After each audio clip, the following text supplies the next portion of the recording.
Hoy ya vamos a arrancar con la quinta clase ya del curso. Estamos promediando el curso de Tecnología de los Materiales Viales. Hoy lo vamos a tener a Ramiro Nocetti presentando su tema de riegos asfálticos. Ahora Julián Rivera nos va a hacer una pequeña introducción y ya nos va a dejar, lo va a presentar y nos va a dejar con la presentación que nos dio para hoy. Así que, bueno, sin más, Julián, te cedo la palabra para que lo presentes.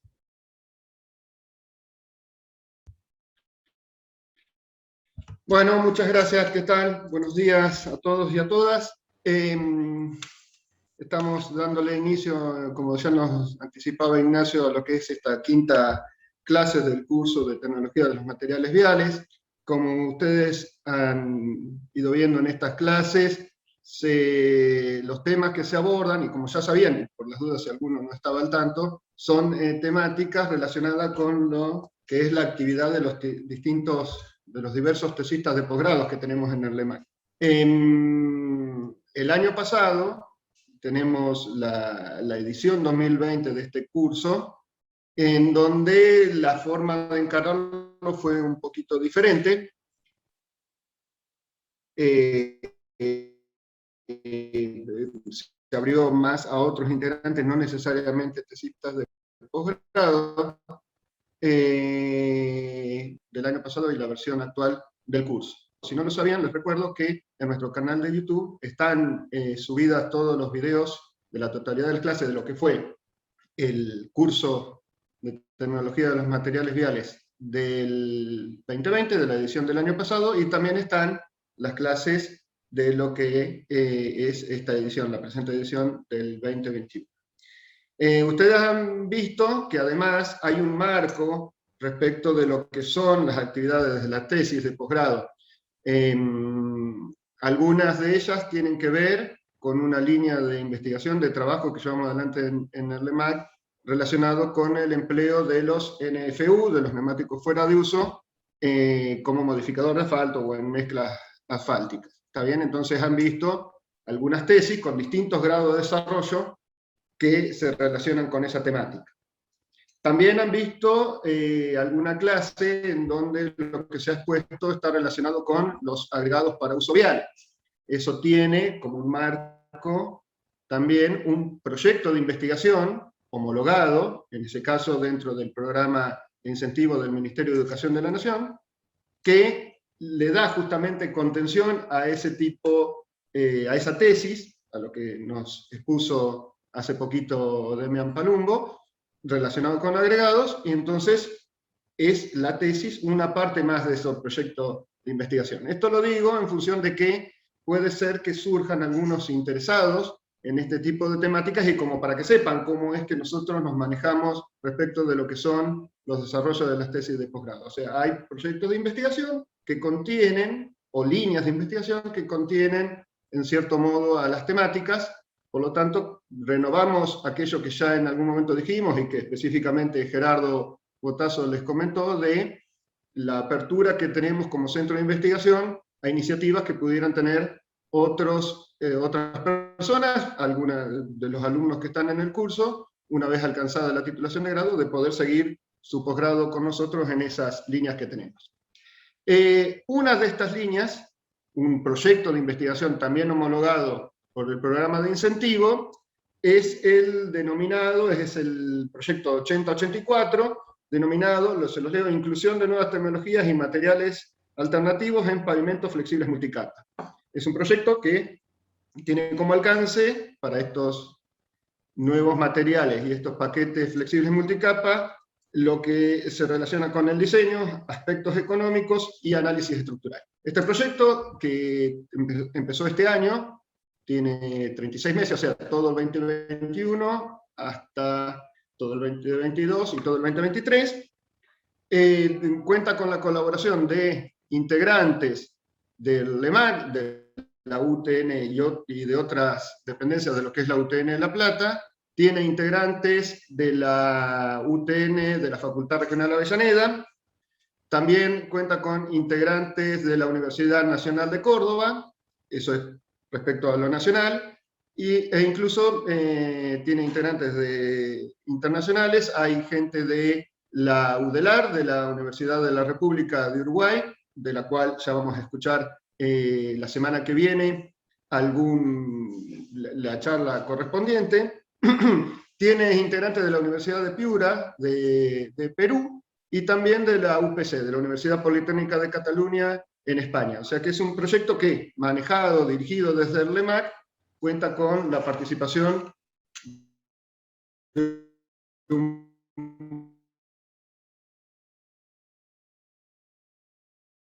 par de instituciones, como para comentarles. Está en la tesis estaría involucrada la tesis de Ramiro Nocetti, que es la que se va a presentar hoy. ¿Está bien? Entonces, es contenida dentro de este proyecto de investigación. Ramiro, cuando planteamos el programa de lo que sería el curso, estaba desarrollando una actividad profesional dada, por eso no iba a tener problema en estar de manera sincrónica en el dictado de esta clase, pero cambió de trabajo, se modificó su actividad laboral, por lo tanto no va a poder estar en vivo en la clase. Él ahora está trabajando en el Fondo Fiduciario Federal de Infraestructura Regional del Ministerio del Interior. La cuestión es que en estos momentos no se puede liberar como para dar la clase, por eso la vamos a hacer asincrónica. Él nos dejó un video con lo que va a abordar. Ramiro está desarrollando su tesis en una etapa inicial. Ustedes han visto que de las que han sido las clases anteriores, hay distintos grados de avance en las distintas temáticas que se han ido abordando. Bueno, la de Ramiro está en una etapa inicial. Recién estamos en el planteo de lo que es el plan de tesis, la propuesta de tesis. Él, además, debido a esta cuestión laboral y lo que han sido las restricciones por la pandemia en estos últimos meses, año y pico, lo que ha hecho es abocarse preferentemente a lo que han sido las capacitaciones que se debe realizar como parte de los créditos necesarios para obtener el título de doctor. Por lo tanto, ha retrasado un poco la redacción y los avances en su investigación respecto de la tesis para poder completar todos los cursos de capacitación relacionados. Por eso es que lo que va a presentar él en el video demuestra el avance del conocimiento de un tesista doctoral en las etapas iniciales respecto de un tema en el cual se va a especificar. Ramiro lo que va a hacer es abordar más fuertemente lo que tiene que ver con riegos de liga, sobre todo en los pavimentos flexibles multicapa. Él ya esto lo va a explicar en el video. Pero, como para que tengan idea, lo que va a mostrar no es la totalidad de lo que uno puede decir al respecto, sino que justamente el perfil de alguien que está abordando el tema. Entre los asistentes tenemos personas que son especialistas en esta temática, así que sepan que poder diferenciar lo que son los distintos estados de evolución en el conocimiento de los temas. Eso quiero resaltarlo como para que ustedes los puedan percibir también en las distintas clases que se dictan. Él lo que va a hacer en su video es, primero, hablarnos un poco, como para poder darle un marco más genérico a la presentación, hablarnos de los riegos, directamente los riegos asfálticos, de las tecnologías de los materiales a nivel tradicional e histórico y los actuales, hablarnos de la tecnología de esos materiales que se pueden emplear en los riegos. Después va a centrarse un poquito en lo que son los riegos de liga, que va a ser el tema específico de su tesis. Entonces va a hablarnos de riego de liga, de algunos problemas y de algunas alternativas que surgen tecnológicas como para poder mejorar ciertos aspectos relacionados con la temática de los riegos de liga, y lo va a dejar ahí, a ese tema. Luego va, aprovechando la temática, lo que va a hacer es describirnos nuevamente de manera genérica los riegos asfálticos. Entonces, nos va a mostrar qué es lo que está especificado a nivel nacional, específicamente con lo que son las especificaciones técnicas de vialidad en Nación del 2017, respecto de los distintos riegos existentes, riegos de liga, pero también riegos de imprimación y riegos de curado, como para involucrar algunos otros temitas más que son de interés. O sea que digamos que tiene algún cierto comentario que particulariza respecto de lo que es el trabajo o lo que va a ser su tesis, pero también nos deja algunas generalidades sobre otras aplicaciones de los riegos asfálticos.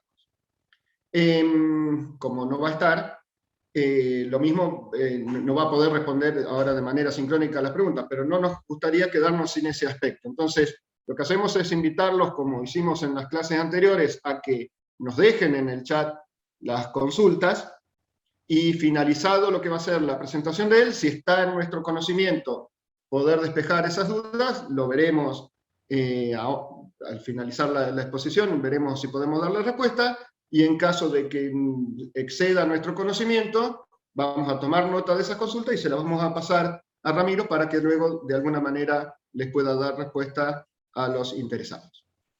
Creo que con eso estamos, así que pasaríamos directamente entonces al video de lo que es la exposición del tema de hoy.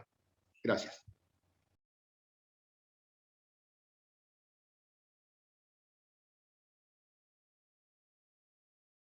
Bien, bueno, me dicen si se ve todo bien, bueno, y ya arrancamos.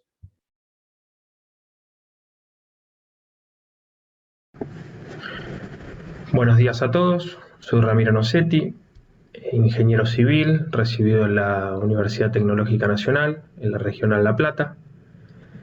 Hace poco comencé mis estudios para obtener el título de doctor con la dirección del doctor Julián Rivera, y el tema que estoy empezando a investigar está relacionado con los riegos asfálticos, que es el tema que vamos a ver hoy. La charla de hoy la estructuré de la siguiente manera. Lo primero que vamos a ver son pavimentos rígidos y flexibles. Después vamos a ver materiales para riegos asfálticos, buenas prácticas para la aplicación de estos riegos asfálticos, los distintos tipos de riego de liga, riegos de imprimación y otros riegos. Lo primero que debemos hacer es diferenciar a los pavimentos en flexibles y rígidos y ver su comportamiento. En los pavimentos rígidos, la losa, al tener un mayor módulo de rigidez, las tensiones son absorbidas por ella, y es por eso que no es necesario que esté adherida a la capa inferior. Pero en un pavimento flexible se desea que las capas estén unidas, trabajando de forma solidaria. Para esto, durante la construcción y futuros refuerzos, se procede a la aplicación de un riego de adherencia, que es un material que se encarga de unir una capa inferior con la inmediata superior. De esta forma, todas las capas trabajan en forma conjunta, deformándose a las solicitaciones y recuperando elásticamente. Acá podemos ver un estado tensional de un pavimento en donde se observa que donde aplica la carga el vehículo, la fibra inferior se tracciona y la fibra superior se comprime. Pero por delante y por detrás de la aplicación de la carga del neumático, estas tensiones se invierten y la tracción se produce en la fibra superior y la compresión se produce en la fibra inferior. En esta imagen podemos observar el esquema de un pavimento flexible. Normalmente está compuesto por una carpeta de rodamiento, una base o dos bases asfálticas y luego las capas no ligadas. También vemos un esquema de solicitaciones que, si existiera adherencia efectiva entre las capas, la estructura trabajaría de forma solidaria y las tensiones que se producen serán absorbidas por toda la estructura, como se observa en la figura A. Pero en el caso de que no estén correctamente ligadas, la respuesta de la estructura a estas solicitaciones será como la de la figura B, 2 capas, una apoyada sobre la otra, pero trabajando de forma independiente, y por lo tanto, esto le dará mucha menor durabilidad, sobre todo a la fatiga. Pero también podemos tener otros inconvenientes sin llegar a la fatiga, como es en este caso extremo, un desplazamiento completo de la carpeta, acá un desplazamiento en forma de media luna, que suele darse en las zonas de frenado, y acá una exudación por exceso de riego, en donde produce consecuencia de la seguridad vial. Esto nos quiere decir que el riego debe cumplir con una determinada cantidad de ligante. Para poder aplicar el riego de liga, lo que necesitamos hacer es disminuir la viscosidad del asfalto. Y esto lo podemos hacer de 2 maneras, o calentando el asfalto, o incorporándole solventes, en el caso de los diluidos, o agua, en el caso de las emulsiones, para poder darle una viscosidad adecuada a la aplicación. Cabe destacar que en Argentina se utilizan los riegos con emulsiones. Los diluidos están fuera de uso y los asfaltos que se aplican reduciendo la viscosidad por calentamiento, no hay equipos de estas características, o al menos yo no tengo conocimiento de la existencia de los mismos. Los diluidos estaban compuestos por solventes que diluía el asfalto y hacía que tengan una viscosidad que sea apropiada para aplicarse a temperatura ambiente. Existían 3 tipos: los de endurecimiento rápido, que eran los que utilizaban distintos porcentajes de nafta y se dividían en ER1, ER2 y ER3 en función del porcentaje de residuo asfáltico; los de endurecimiento medio, que se dividían en EM1, EM2 y EM3, también en porcentaje del residuo asfáltico, y eran diluidos por querosén; y por último, los de endurecimiento lento, que eran diluidos por gasoil. Actualmente, estos diluidos, como ya nombré, están fuera de uso, ya que producen contaminación al medio ambiente. Son antieconómicos, ya que estamos descartando un producto que puede ser utilizado con otros fines, como ejemplo, combustión interna de motores. También comprometen la salud de los operarios, debido a la inhalación de gases tóxicos. Y por último, al ser combustibles, tienen riesgo de producir incendio, como estamos viendo en esta filmina. Ahora veamos emulsiones asfálticas, que son las utilizadas. Una emulsión es un sistema heterogéneo, termodinámicamente inestable, formado al menos por 2 fases líquidas no miscibles, de las cuales una está dispersa en otra en forma de pequeñas gotas, micelas, cuyo diámetro es en general superior a 0,1 micrón. Tal sistema posee una estabilidad mínima que puede aumentarse por la adición de agentes apropiados, tales como tensoactivos o productos sólidos finamente divididos. En función de lo que vimos, podemos decir rápidamente que una emulsión es la dispersión del cemento asfáltico dentro de una matriz acuosa o fase acuosa, o más fácil, la dispersión del cemento en agua. Pero este proceso de dispersión en agua no es tan sencillo, porque sabemos que el agua y el asfalto son 2 materiales no miscibles. Además sabemos que el asfalto es un material que tiene un comportamiento viscotermoelástico, es decir, que varía sus propiedades en función de la temperatura. Cuando está a temperaturas mayores de 100 grados, se vuelve un fluido, y cuando está a menores temperaturas, es un semisólido. Entonces, para poder producir la dispersión del asfalto en la fase acuosa, se hace a través de un proceso mecánico que se da en un molino coloidal, en donde vamos a dispersar el asfalto en pequeñas partículas, entre 1 y 10 micras. Tenemos 2 tipos de emulsiones: emulsión directa o emulsión inversa. La emulsión directa es aquella en que la fase dispersa es el asfalto y la fase continua es el agua. Y la inversa, por el contrario, la fase continua es el asfalto y la fase dispersa es el agua. Como ventaja, en la emulsión inversa, lo que tenemos es que cuando la queremos transportar a obra, vamos a transportar mayor cantidad de residuo asfáltico que en la directa. Pero actualmente estas no están en uso en Argentina. En Argentina las que utilizamos son las emulsiones directas. Para producir una emulsión tenemos dos maneras de hacerla: mediante un sistema continuo o mediante un sistema discontinuo. En el sistema continuo lo que tenemos son tanques de almacenamiento con grandes capacidades. Se inyectan el agua y el asfalto a la línea, pasan a través del molino coloidal y se produce la emulsión. En cambio, en la discontinua, esto se realiza en cantidades finitas.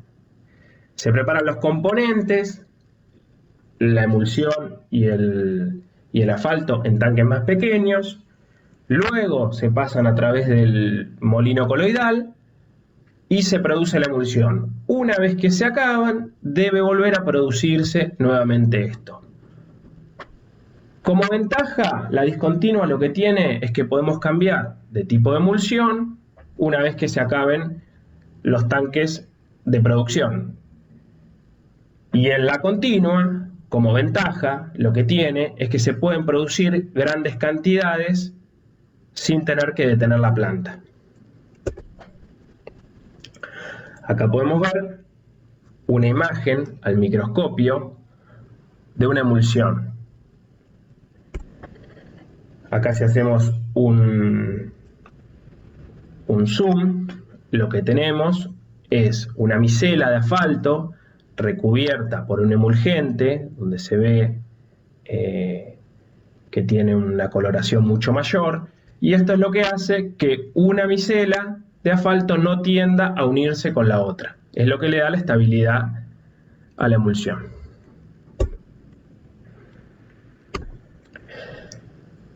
Para lograr una emulsión asfáltica son necesarias dos condiciones. Primero, dispersar el asfalto a través de la energía mecánica aportada por los molinos coloidales, que produce partículas esféricas. Estos molinos presentan dos partes, una fija y una móvil. La fija es el estator y la móvil es el rotor. Y esto hace esfuerzos de corte o cizalla y hace que el asfalto se transforme en pequeñas micelas dispersas en el agua, estas de forma esférica, es decir, con la mínima energía. Y mantener estable la dispersión en el tiempo, o sea, evitar la aglomeración espontánea y la disminución de energía libre con el empleo de tensoactivos. Estos tensoactivos, que son los emulgentes, cumplen tres funciones. Una es facilitar la dispersión, la otra es evitar la aglomeración de partículas, que esto debe ser durante el proceso de fabricación, almacenamiento en planta, transporte y almacenamiento en obra hasta su uso, y favorecer la adherencia. Ahora vamos a ver la clasificación de las emulsiones. Las podemos clasificar por su naturaleza en aniónicas y catiónicas, o según el proceso de rotura o reactividad, en rápidas, medias, lentas o controladas. Emulsiones aniónicas. El agente emulsivo empleado son jabones, resinas, ácidos grasos. Produce sobre el glóbulo de asfalto una carga eléctrica negativa. Esto implica potenciales problemas de adherencia sobre los ácidos o silicios. Estas emulsiones no rompen o cortan hasta que el agua no se haya evaporado. Acá vemos un glóbulo de asfalto con carga negativa, y si le hiciéramos una prueba con una pila, los glóbulos de asfalto tenderían a unirse al ánodo, que es de carga positiva. Estas emulsiones son de primera generación, fueron las primeras que salieron. Las emulsiones catiónicas, el agente emulsivo está compuesto por amonio cuaternario o aminas, que le confieren al glóbulo de asfalto una carga eléctrica positiva, y estas emulsiones rompen o cortan por adsorción del agente emulsionante sobre la superficie del agregado. Acá podemos ver cómo el glóbulo de asfalto está cargado positivamente y tiende a irse al cátodo, que es la parte negativa. Tiene atracción por la parte negativa. Ahora vamos a ver la rotura de una emulsión catiónica. Podemos observar que cuando entra en contacto con el agregado, en primera instancia hay una adsorción de los emulsificantes libres por medio del agregado. Posteriormente comienza la rotura y por último se produce la coagulación y la distribución sobre toda la superficie. Según el proceso de ruptura o reactividad, las podemos dividir en rápidas, medias, lentas y controladas. Este proceso está asociado a la velocidad en que se produce la separación del betún y del agua frente a los áridos. La naturaleza y concentración del emulsionante tiene una gran influencia en este proceso. Si el emulsionante proporciona una carga fuerte y concentrada al glóbulo, la atracción con el árido, que nunca está completamente seco y por lo tanto en superficie presenta también cargas eléctricas, será muy fuerte y rápida. De lo contrario, un glóbulo con una carga proporcionada por un emulsionante débil o dispersa, será atraído mucho más lentamente por el árido. Esto nos permite diferenciar las emulsiones en función de la velocidad de rotura, en más rápidas o más lentas. Ahora vamos a ver la norma IRAM 6691, que corresponde a los requisitos para emulsiones catiónicas convencionales. Vemos que están divididas según la rapidez de rotura y caracterizada por los siguientes ensayos.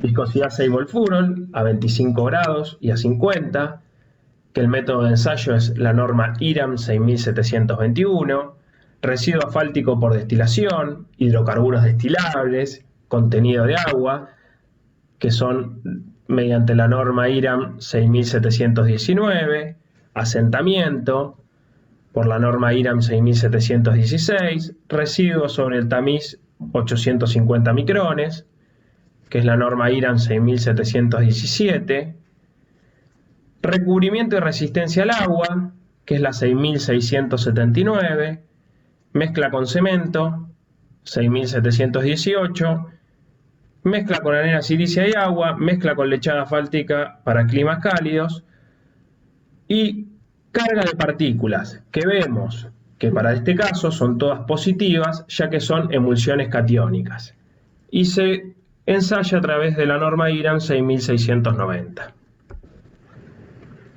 Los tipos de emulsiones que se presentan en la norma vista anteriormente son catiónica de rotura rápida, catiónica de rotura media, catiónica de rotura lenta, catiónica de rotura superestable, catiónica de imprimación, catiónica de rotura controlada y catiónica para reciclado en frío.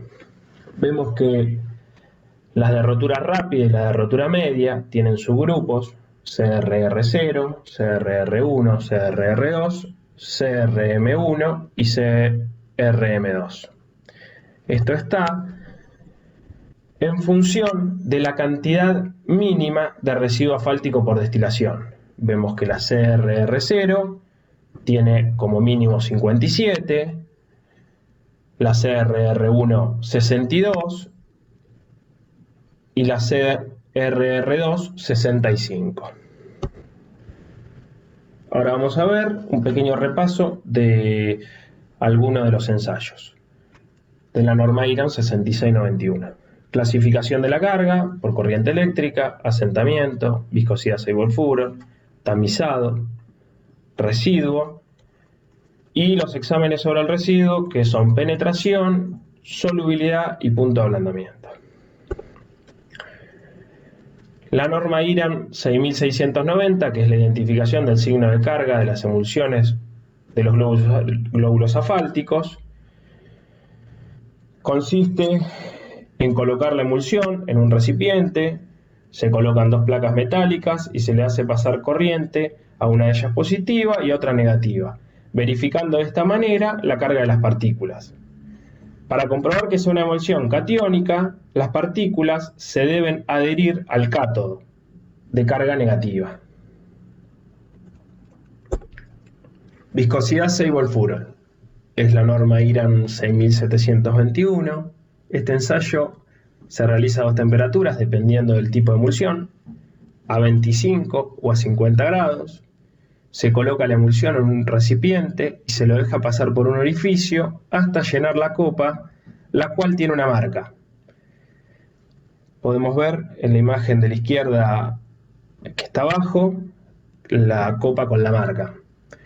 La viscosidad se mide a través de los segundos que tarda en llenarse la copa.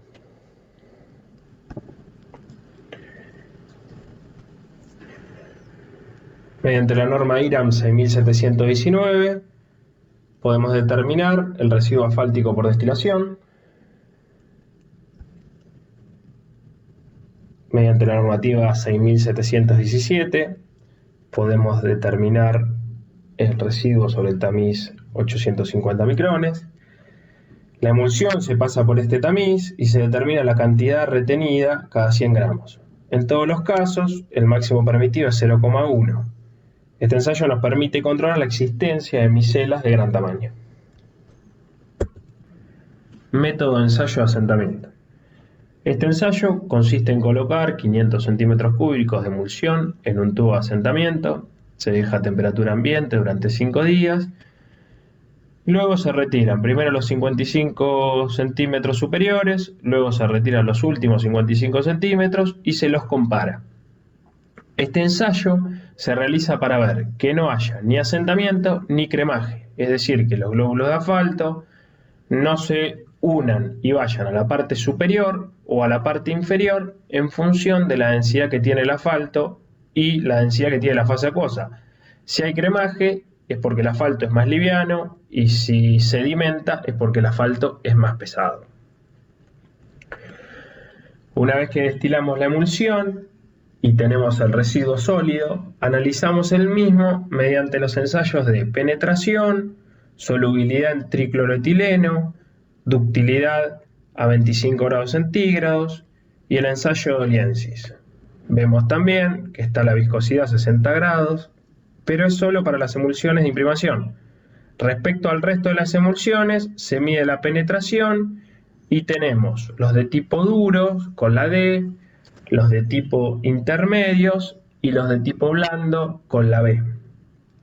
Como un ejemplo, una CRR0 puede ser ejecutada con un ligante asfáltico 45-60 de décimas de milímetro de penetración, como vemos acá, con un ligante intermedio de 65-100 de penetración o con un ligante blando de 135-200.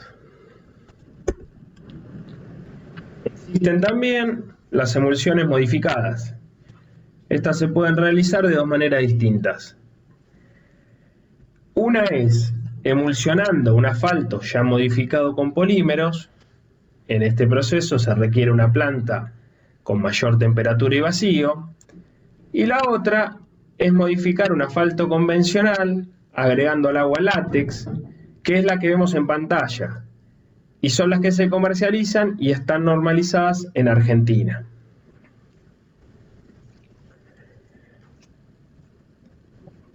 La norma que regula estas emulsiones es la 6694. Vemos que es para las emulsiones catiónicas. Y vemos los ensayos y la clasificación que agrega una M al final, indicando que es modificada. Para ver un ejemplo, podemos ver CRR0M, CRR1M. Hay que tener en cuenta que algunos valores cambian respecto a la normativa para emulsiones convencionales.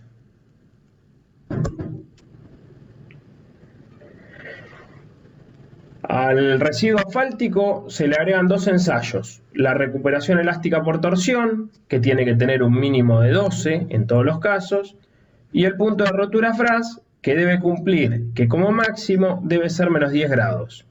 También podemos ver que para estas emulsiones hay un solo rango de penetración, no como en las anteriores, que existían las duras, intermedias y blandas.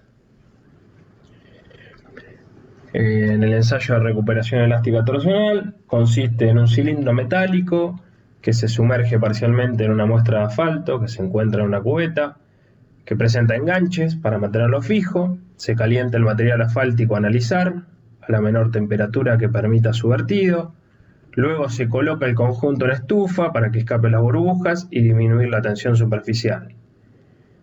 Se deja enfriar a temperatura ambiente y se coloca dentro de un baño a 25 grados durante 90 minutos. Se hace girar 180 grados y se mide la recuperación a los 30 minutos. Y el punto de rotura FRAS es la temperatura a la cual, a causa de la rigidez que va teniendo el asfalto al enfriarse, se observa la primera rotura o fisura en la superficie sobre una placa de acero inoxidable, como vemos ahí, de 40 por 20 milímetros, la que es sometida a ciclos de flexión para generar esta fisura. Y lo que se mide es la temperatura. La misma norma presenta una tabla en donde nos indica los diferentes usos de las emulsiones modificadas en construcciones viales. Para el caso de riego de liga, podemos utilizar como aconsejable la CRR0M y la CRR1M, y posible la CRR2M. También indica para el resto de los usos de estas emulsiones. Lo que vemos en esta fotografía es una emulsión modificada, colocada como riego de liga, donde se puede observar los hilos del polímero y cómo se adhiere al neumático, disminuyendo la efectividad del riego en este sector. En esta otra imagen nos muestra un camión con el mismo inconveniente, pero de una emulsión convencional. Para evitar este inconveniente existen otros tipos de material, como pueden ser las emulsiones termoadherentes o de corte súper rápido. Las termoadherentes son aquellas que logran adhesión luego de haberse colocado la carpeta, es decir, por temperatura. Por lo tanto, no se pega a los neumáticos de los camiones que transitan por encima de ella. Acá podemos ver cómo mejora respecto a una tradicional y de una modificada. O la otra es utilizando una de corte súper rápido con unas terminadoras spray jet. Consiste en la misma terminadora, aplica el riego de liga antes de colocar la carpeta. Ahora vamos a ver un video de cómo se realiza.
Otra manera de evitar que los camiones que llevan la mezcla asfáltica levanten el riego de liga es con los equipos de transferencia, que además de homogeneizar la mezcla térmicamente, impide que estos vehículos transiten sobre el riego.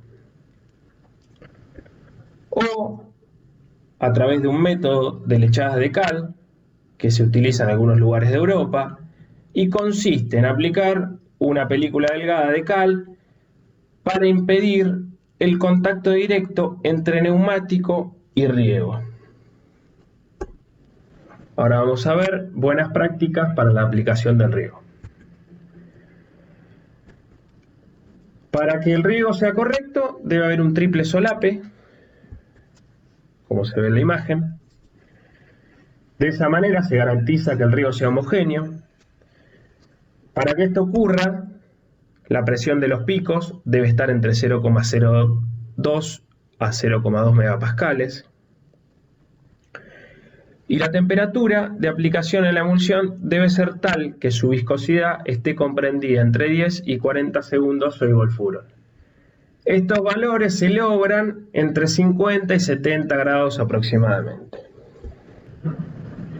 Hay que considerar que la rampa de riego, las boquillas deben tener un ángulo de 30 grados respecto de la barra, como se ve en la figura de la izquierda. Los mismos deben estar limpios, sin obturaciones, para que todos los picos funcionen correctamente. Esto hay que verificarlo antes de cada riego. Ahí podemos ver la alineación de los difusores en forma correcta o incorrecta. También se debe limpiar la superficie a tratar. No debe ser irregular, no debe tener deterioro, debe estar libre de manchas y suelos cohesivos. Esto se realiza con una barredora sopladora. Y para el control de la calidad, se puede hacer un ensayo de campo que consiste en colocar un elemento cuyo peso y dimensiones sean conocidos, realizar la tarea de riego, retirarlo para llevarlo al laboratorio y luego evaluar la diferencia de peso. De esta manera se obtiene la dotación aplicada. Otra manera, la más habitual, es la de medir la cantidad de litros de emulsión en el tanque previo y post ejecución de la tarea. Los problemas más comunes son el estriado de la emulsión sobre la superficie o riego heterogéneo, y las acciones que hay que tomar son sobre la barra de riego con la altura incorrecta, boquillas con ángulos incorrectos, boquillas tapadas, boquillas de tamaño muy grande, temperatura de riego muy baja o demasiado viento y flamean los haces. El otro inconveniente que podemos tener es que el riego se pegue en los neumáticos. Ahí hay que tomar acciones sobre la superficie del pavimento, que puede estar muy fría, la temperatura de la emulsión muy baja, la superficie sucia o residuo de la emulsión muy blando. Para el control de la adherencia entre capas existen distintos ensayos, dentro de los que se encuentran el LSB de la Universidad de Cataluña y los indicados en la norma provisoria europea 12.697/48, que dentro de ello está el SBT, que es el que utiliza Vialidad Nacional y es una prueba de adherencia por cizallamiento. Esta prueba consiste en aplicarle una solicitación a un testigo de 150 milímetros de diámetro a una velocidad de aplicación de carga de 50 milímetros por minuto. La carga se aplica mediante una mordaza de 2 cuerpos contenidos en un plano perpendicular al testigo probeta, sobre el que se aplica un esfuerzo en la interfaz de las 2 capas, un esfuerzo cortante puro.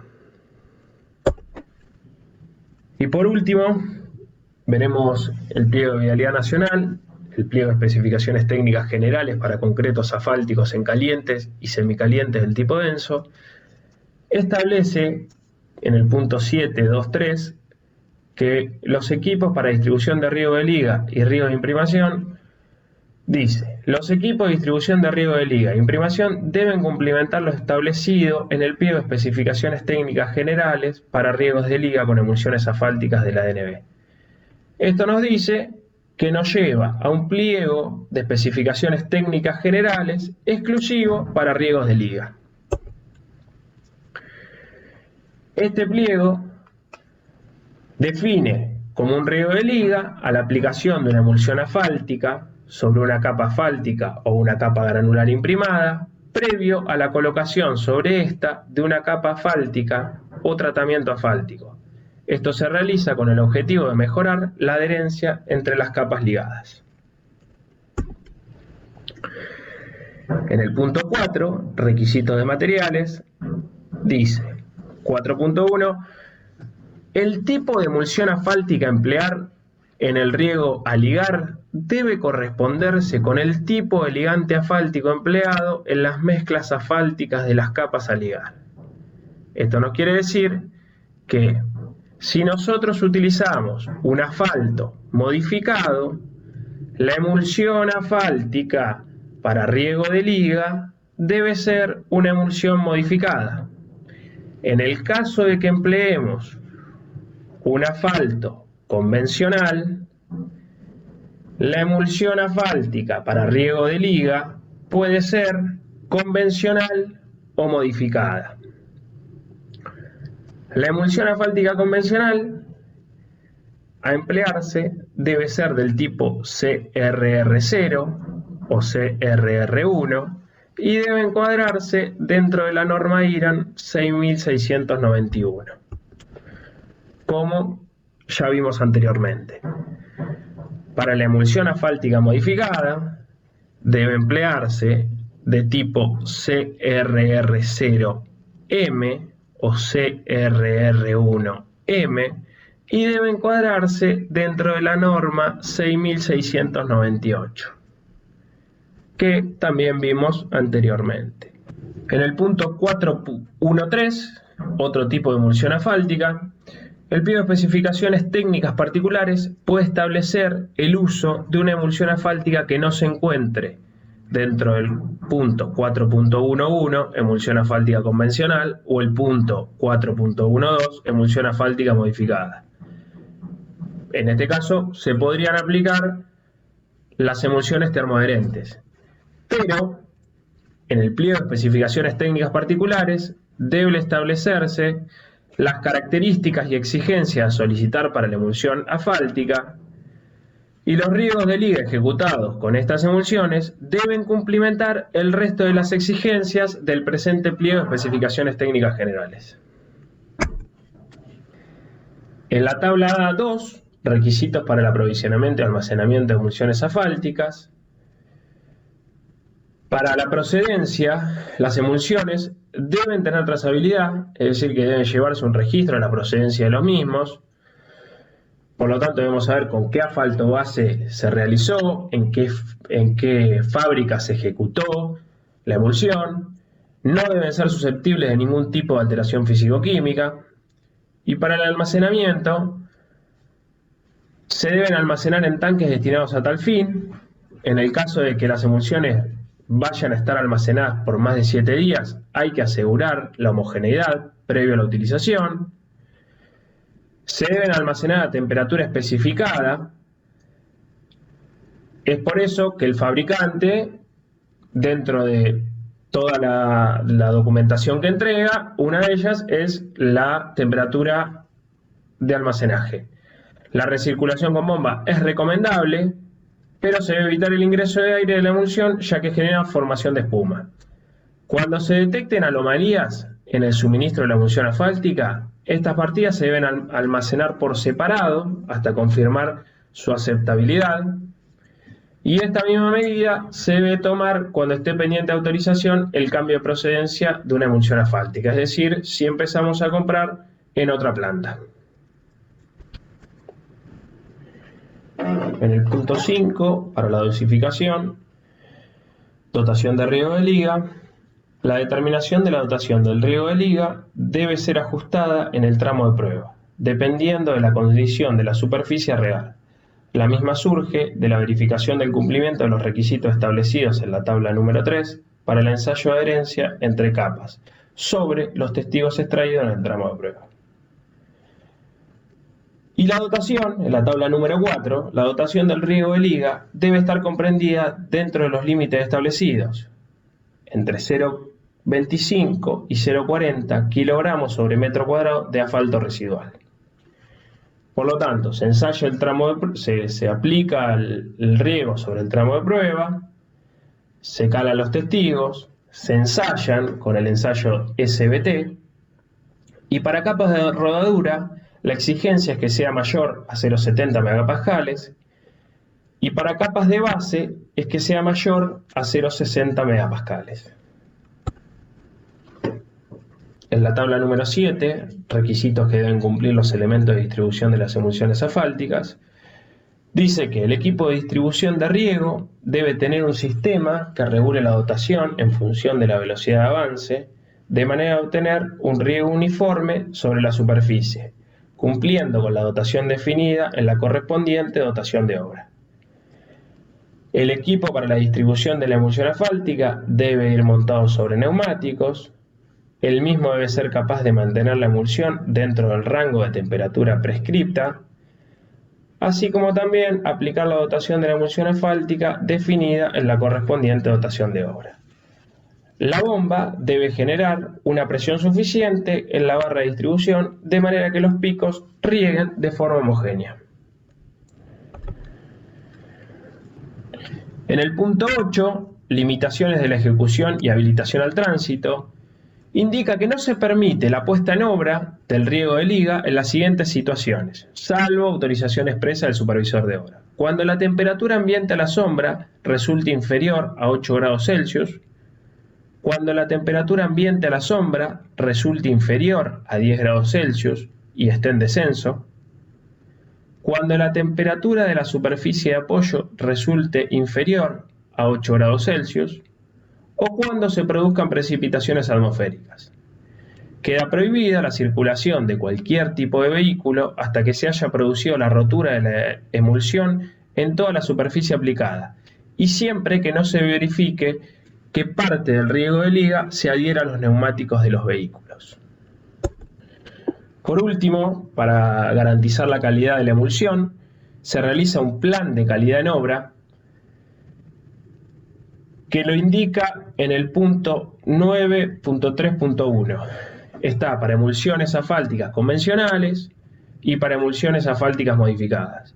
Los ensayos que se realizan son determinación del residuo sobre el tamiz y obtención y determinación del residuo asfáltico que se debe realizar a cada equipo de distribución, la determinación del contenido de agua, determinación de hidrocarburos destilados, determinación de la penetración y resto de los parámetros contemplados en la norma que se debe realizar de forma trimestral.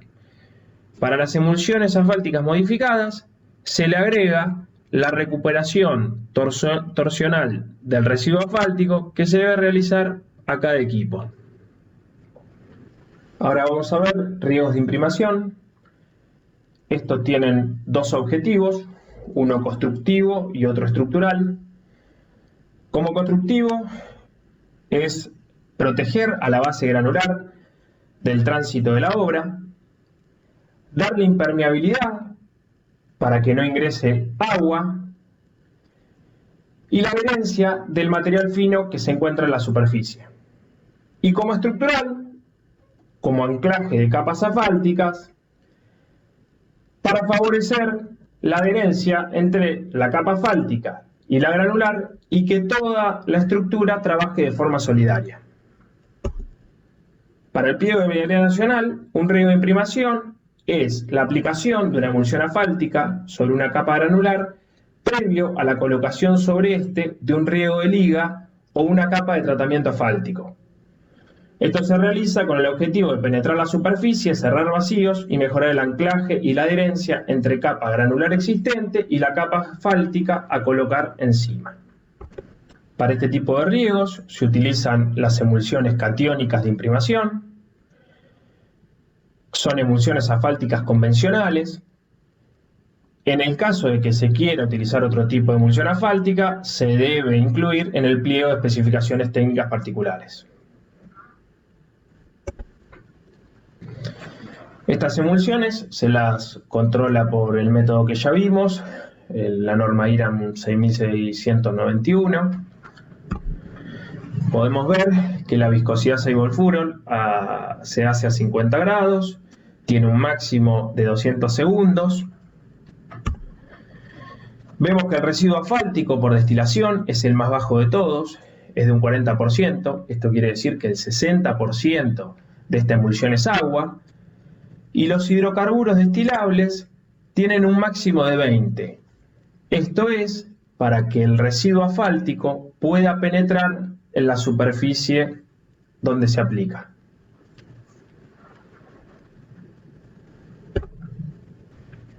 Para el residuo asfáltico, fijémonos que esta emulsión no se divide en asfaltos duros, intermedios o blandos, sino que se mide la viscosidad a 60 grados y debe tener un máximo de 400 decipascal segundos.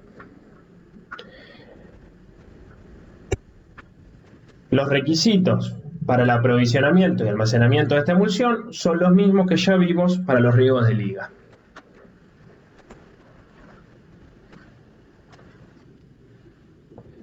Para determinar la dotación de este riego, se aplica la metodología de la norma IRAM 6701.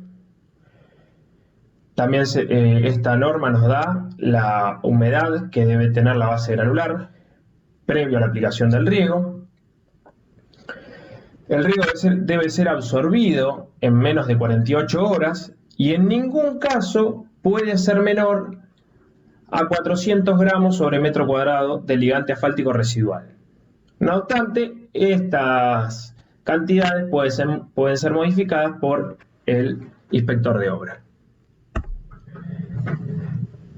Según la norma que les acabo de mencionar, para determinar la dotación del riego de imprimación, lo que vamos a realizar son probetas de ensayo Proctor a la humedad óptima y la densidad máxima seca, que las podemos realizar de forma estática, densidad prefijada, o utilizando el método convencional de los golpes. Si lo realizamos así, debemos dar vuelta para utilizar la cara más lisa. Luego le aplicamos una cantidad de emulsión de un peso conocido, dividido la superficie, que también es conocida, vamos a obtener la dotación. A las 24 horas evaluamos el estado superficial de la probeta,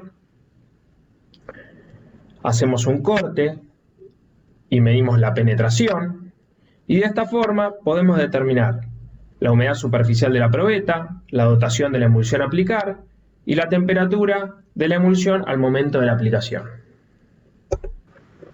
Vemos que en el pliego 98 permitía la utilización de diluidos de endurecimiento medio a razón de 0,4 a 0,9 litros por metro cuadrado de residuo asfáltico. Y la penetración de este riego no debía ser inferior a 6 milímetros. Actualmente esta condición en el pliego nuevo no se exige, ya que las emulsiones penetran mucho menos.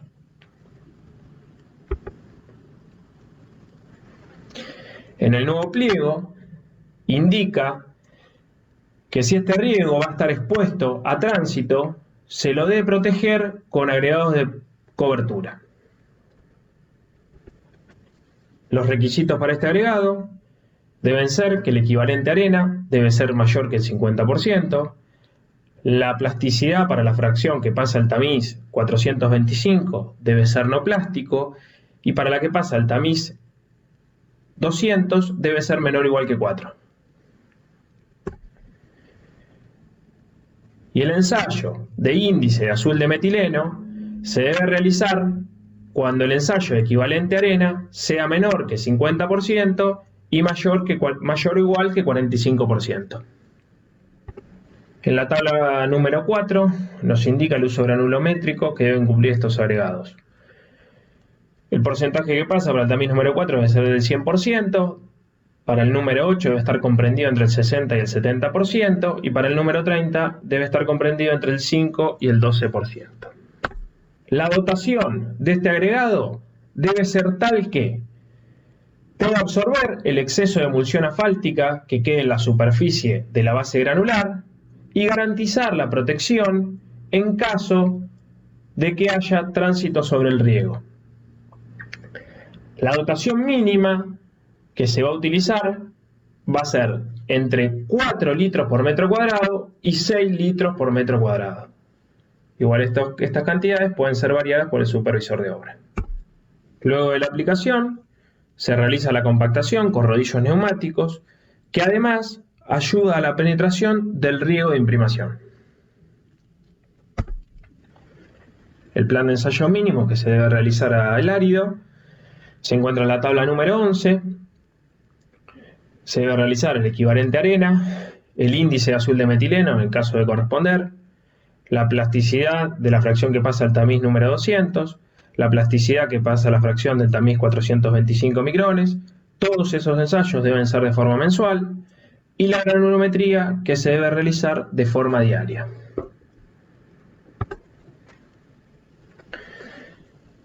Y para el control de calidad de las emulsiones, respeta el mismo criterio que para las emulsiones convencionales de riegos de liga. Y por último, tenemos los riegos de curado y los riegos fijadores de polvo o antipolvo. Los riegos de curado se utilizan en las capas formadas por materiales tratados con ligante hidráulico, ya sea cal o cemento, y el objetivo de este riego es mantener en condiciones óptimas de humedad estas capas, evitando la entrada de agua o, especialmente en zonas secas y cálidas, impermeabilizando la capa tratada para evitar las pérdidas de aguas, que podría tener un efecto negativo en el proceso de fraguado y como consecuencia una disminución de la resistencia. Y los riegos fijadores de polvo o antipolvo que se aplican en los caminos de tierra y de esta manera evitar el problema que al paso de un vehículo se levante polvareda. Este tipo de riego se utilizan cuando la eliminación del polvo es necesaria y no se puede estar regando con agua constantemente, como puede ser en el caso de que se generen riesgos para accidentes, o un ejemplo muy puntual es en el caso de los cultivos de frutas finas, como puede ser el de la frutilla, el cual estropea la cosecha, entonces se vuelve una buena opción para mitigar este problema. Hasta aquí hemos visto los distintos tipos de riegos asfálticos. Muchas gracias por su atención. Por cuestiones laborales, la charla la tuve que dar grabada. Espero que haya sido de su agrado y quedo a disposición.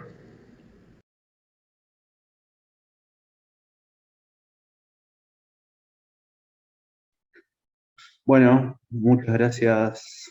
Le mandamos un saludo a Ramiro por la charla que nos supo dar, que la dejó grabada para que la podamos reproducir ahora. Bueno, hay algunas preguntas ahí en el chat. No sé si Julián las vas a poder responder.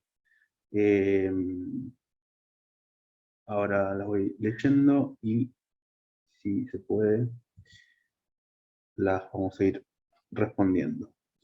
Esta pregunta creo que había quedado al principio de la introducción, Julián, de Bruno Ramírez. Preguntaba si es solo para Argentina o puede haber de otras nacionalidades. Creo que ahora si lo puede aclarar Bruno, si sigue ahí, en cuestiones de investigación de nuestro laboratorio, pero bueno, si es en ese sentido, ahora Julián les puede dar un par.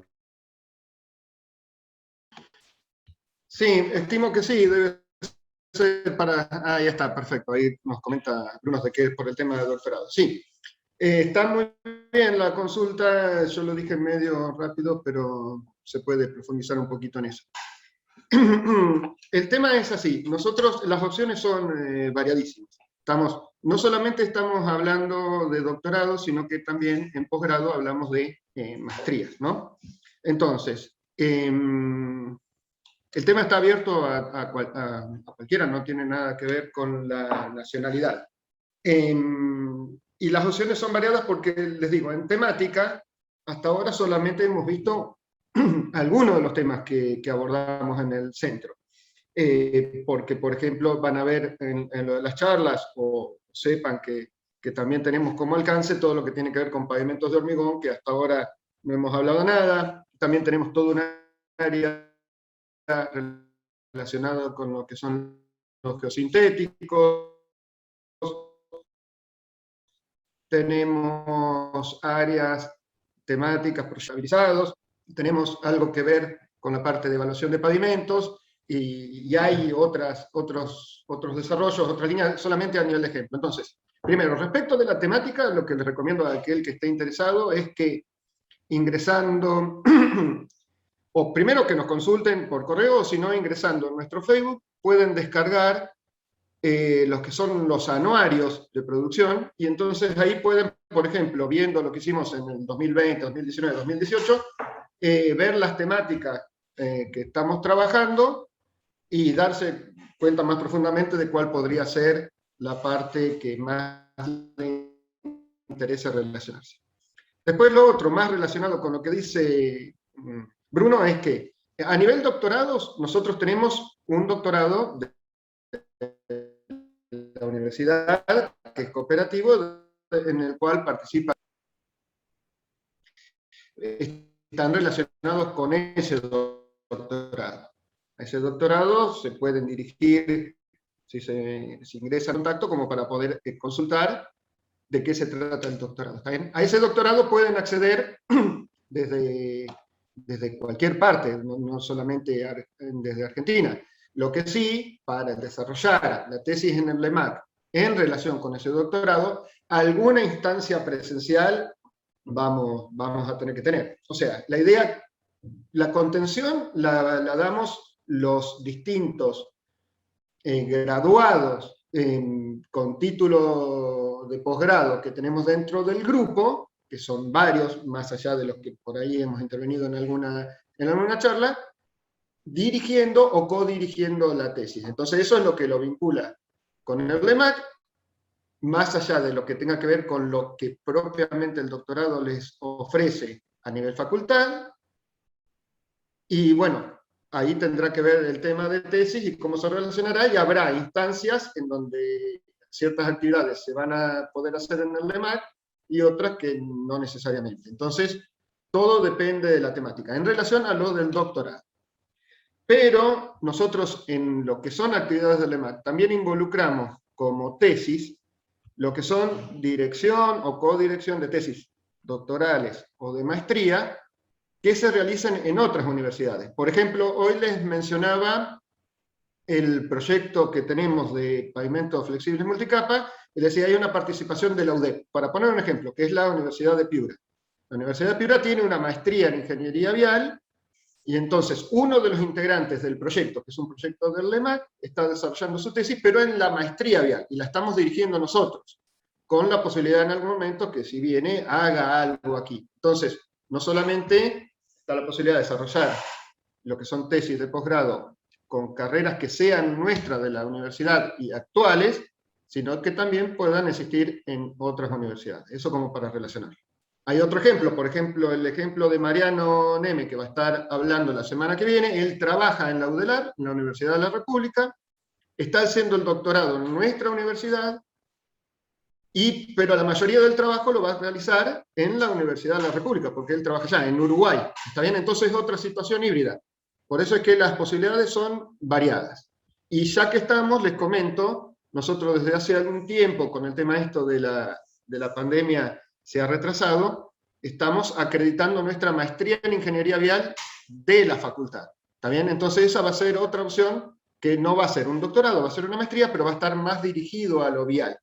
Lo que pasa es que todavía no la tenemos acreditada por CONIAU, y hasta que no lo esté, no podemos lanzarla. Probablemente el año que viene algunos cursos de esa maestría estemos dando. Al que esté interesado, nuevamente, si ingresa a la página de la facultad, en la parte de posgrados, ahí tendrá una preinscripción como para que lo mantengan al tanto respecto de lo que sean avances en ese sentido. Entonces, Bruno, respecto de lo que vos consultabas, está abierto para los argentinos y para los que no lo sean, y también con distintas opciones no necesariamente relacionadas con el doctorado que tenemos en la facultad. Creo que, Ignacio, eso da bastante respuesta a lo planteado. Exactamente, exactamente. Bueno, por otra parte, Ramón Almirón pregunta si se puede cortar la emulsión en los tanques de almacenamiento si no tenés calefacción. ¿Qué se puede hacer en ese caso? Más ya con la presentación. Bueno, en el tanque de almacenamiento, no debería. ¿Puede pasar? Puede pasar, por supuesto. Eso no, nada quita. Pero no debería, uno muchas veces tiene, incluso en el laboratorio, almacenada emulsión que no se mueve en lo más mínimo, decanta, pero uno con agitación, luego la puede volver a utilizar.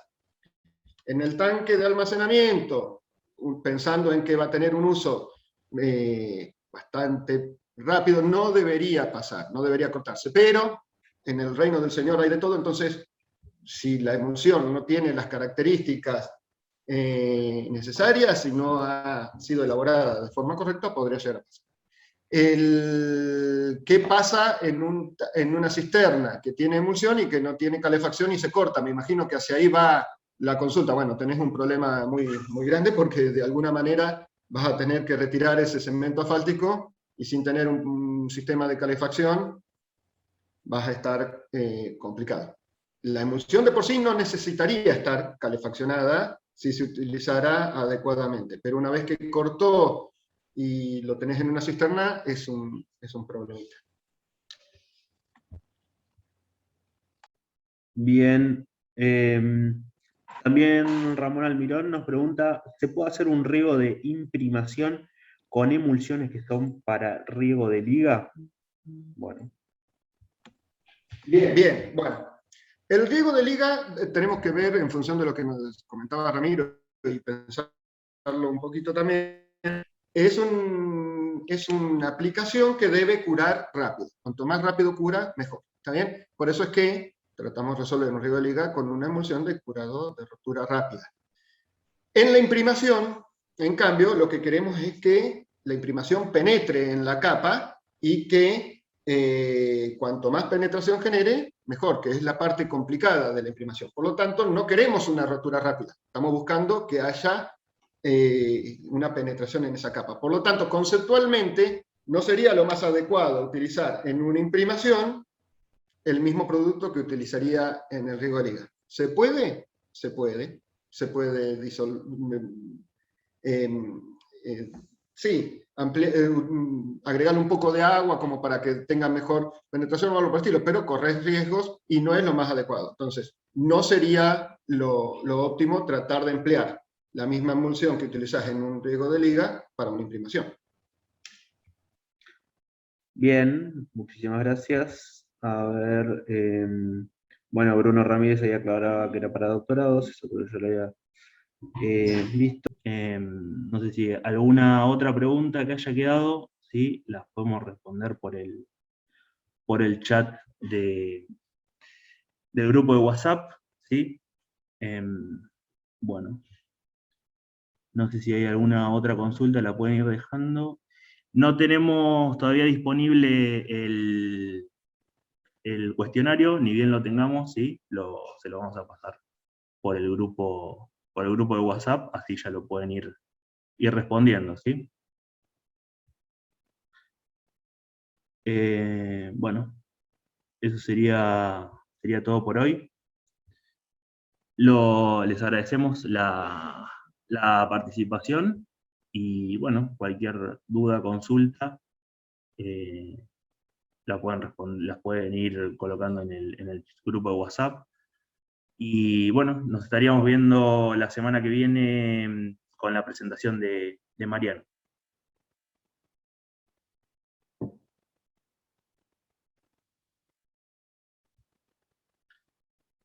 Nos vemos. Chao, nos vemos el miércoles que viene.